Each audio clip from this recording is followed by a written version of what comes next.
Dünya Türkmenleri. Dünya Türkmenleri.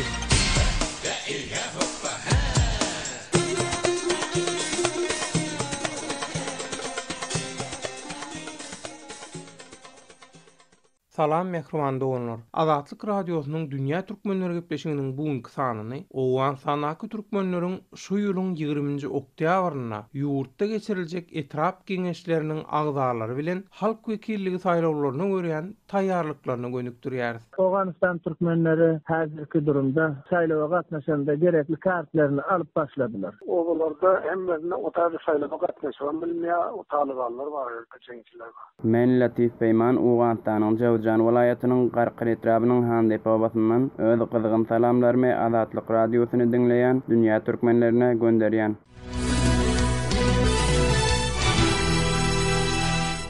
Mehriban doganlar, eýsem 20-nji oktýabrda geçiriljek etrap geňeşleriniň we mejlisiň halk wekilligi saýlawlaryna Awganistanyň türkmenleri nähili problemalara duş gelýärler. Azatlyk radiosynyň Awganistanyň habarçysy Şaýmerdan uly Murady türkmen owalaryna söwüşçüleriň awanlaryň hopy we atýan haýwatlar sebäpli köpçüligiň saýlawçy kagyny alyp bilmeýändigini bildirýär. Sol kandidatlyga so sesege adyny aldyrmak üçin ýazyw geçirilýär. Saýlaw ayallara hatın geçiren yoktur Türkmenlerin oğullarına ondan zaman geçirecek oradan bir taraftan cinsçiler ve hemfalliye hofamanları parklarına adına ve yazdırsanız kayla uçulup yani kalsaldan elini keserin diyor.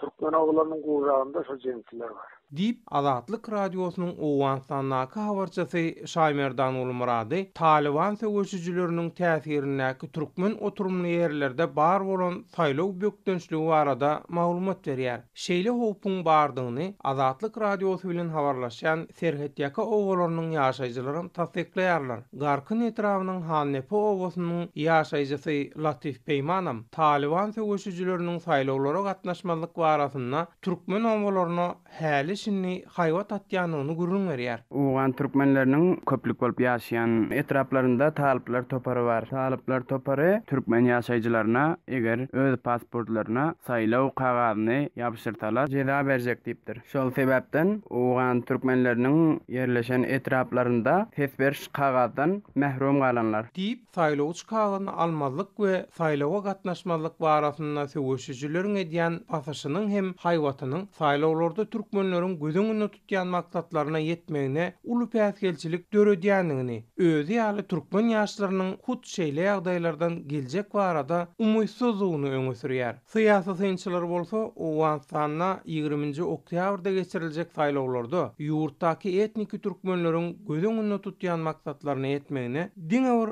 söwüşçüleriň awanlaryň hopynyň we atýan haýwatlarynyň däl, eýsem şol rugatyň özüne çaktanaşy köp dalaşgäriň bäsleşmeginiň hem bükdünçlük döredýändigini bilýärler. Synçylaryň aýtmagyna görä, Awganistanyň türkmenleriň öz arasyndan çaktanaşy köp dalaşgäriň sahna çykmagy, olaryň sesiniň bölünmegine, ýagny halk wekili saýlap biljek mümkinçiliginiň azalmagyna sebäp bolýar. Azatlyk radiosynyň Awganistanyň habarçysy Şaýmerdan uly Muradym syýasy synçylaryň belleşi ýaly türkmenleriň öz halk wekilini saýlamagyna päsgelçilik döredýän çaktanaşy köp dalaşgäriň saýlawa goşulmagy bilen bir gatarda zenanlaryň köpçüliginiň özüniň saýlawçy resmi namalaryny alman türkmenleriň saýlaw problemasyny hasam çuňlaşdyrýanyny gurrun berýär. Osan belli tarapdan türkmenlerin bazı sesini hem pöyleştiler de köp kandidat ettiler de türkmenler misali iki adamın yerine 6-7 adam kandidaturda edildiler. Benim fikrim ayallar için bir yenilikler vardı. A sesliğinin çıkılıyordu. Ana sol ayal çıksa çıkmağı mümkün olmadı türkmenlerden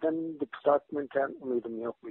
Diýip jurnalist Şaýmerdan uly Murady Awganistanyň türkmenleriň saýlawlara taýýarlanyşyna duş gelinýän problemalar barada maglumat berýär.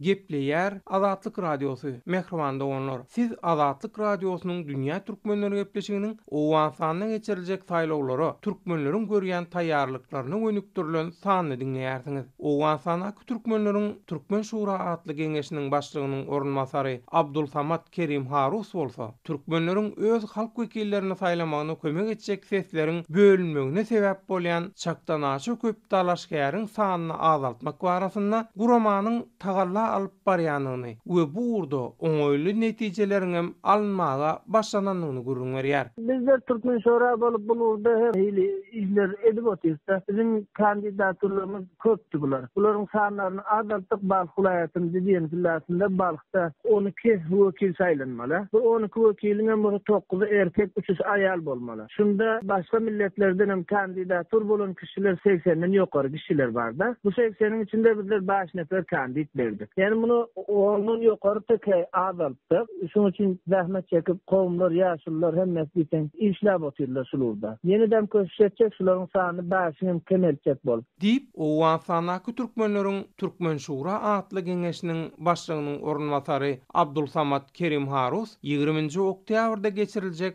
saýlawlar barada türkmenleriň arasynda edilýän işleri we tagallalary görüň berýär.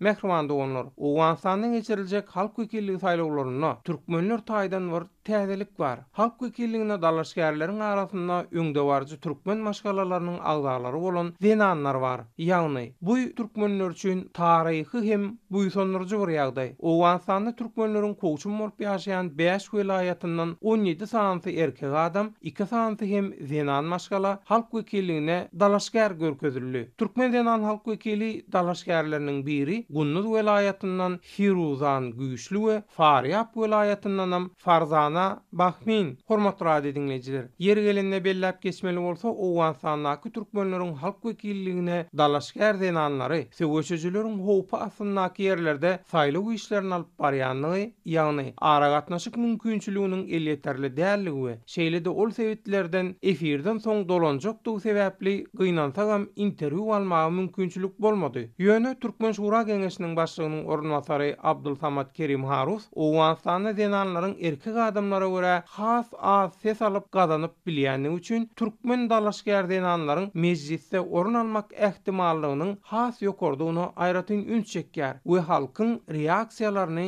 şeýle görüň berýär. Yani ilkinci gezek bilsegen bolýar, 2 ayal çykyp otyr, bir Kunduz vilayatyndan, bir Faryab vilayatyndan. Bular inşallah hukman suratynda wekil bolmagy mümkin. Yani umidwarlygymyz juda kan. Taryhda bir diýen täze zat bolup otyr, dogrudan täze zat bolup otyr. Elbetde bu Owganystanyň kanunyna görä aýallaryň özüne alayda bir hak berilen bir ýerde. Bu hak Owganystanda ýaşaýan milletleriň her birine bu haky alyp bilmeli. Yani şu näse türkmenlerde kem düşjek açyla ýokdur. Ama hazırki zamanda türkmenleriň okuwy ala gidip türkmenleriň özlerinden bir bir begençilik gelip otyrda. Halklar bizim aýal maşgala has bir ökte hormat goýman başlan Owganystandan. Munyň üçin bizlerin başga Owganystanda ýaşaýan milletler ýaly öz hakykymyzy aýallar jümlesinde parlamentde tapy bilermi diýen niýetde halklar hasam ökte diýen köşetýär, talaş etýärler. Ama Owganystanda aýallaryň çansy köpürägen bolýardy wekil bolmasyna. Azrak raý bilen wekil bolup bilýärler. Bu sebepden hem umyt bar inşallah aýallar wekil bolup çykar diýip. Faryab vilayatynyň kandidat eden aýal gyýdoganlarymyz Farzana Bahmin diýär we Kunduz vilayatynyň kandidat eden aýal gyýdoganymyz Firuzan Güýçli diýär. Bular bu keteken şahsiýetleriň hanadanynyň tanymal maslahatlarynyň öňüne geçen aýallar. İnşallah egerde bizleriň şol Türkmen Şura arkaly beren kandidaturlarymyz wekil bolup çykaýasa, hukman suratynda türkmenleriň ýagdaýy Owganystanda başga hili bolup öňe gitmek üýtgeçikler gelerde. Bular türkmenler üçin hyzmat eder ýaly, okuwly, bilimli şahsiýetlerimizi halkyň üçin ýaşap, biziň halkyň derdini bilýän wekillere bizler saýlamaga kandidatur berdik. Diýip Owensanyň 20-nji oktýabrda geçiriljek saýlawlaryň ýurtdaky etnik türkmenleriň durmuşyna ýetirjek täsiri barasynda şeýle pikir beýan edýär. Hormatly radio dinleyijiler, şunuň bilen Azatlyk radiosynyň dünýä türkmenleri gepleşiginiň bu kysany tamam boldy. Ýene-ki efir duşuşuklarymyza çenli hoş, sag bolun we azat tolkunlarda galyň.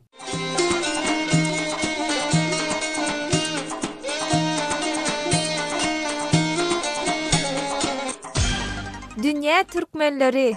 Dünýä türkmenleri.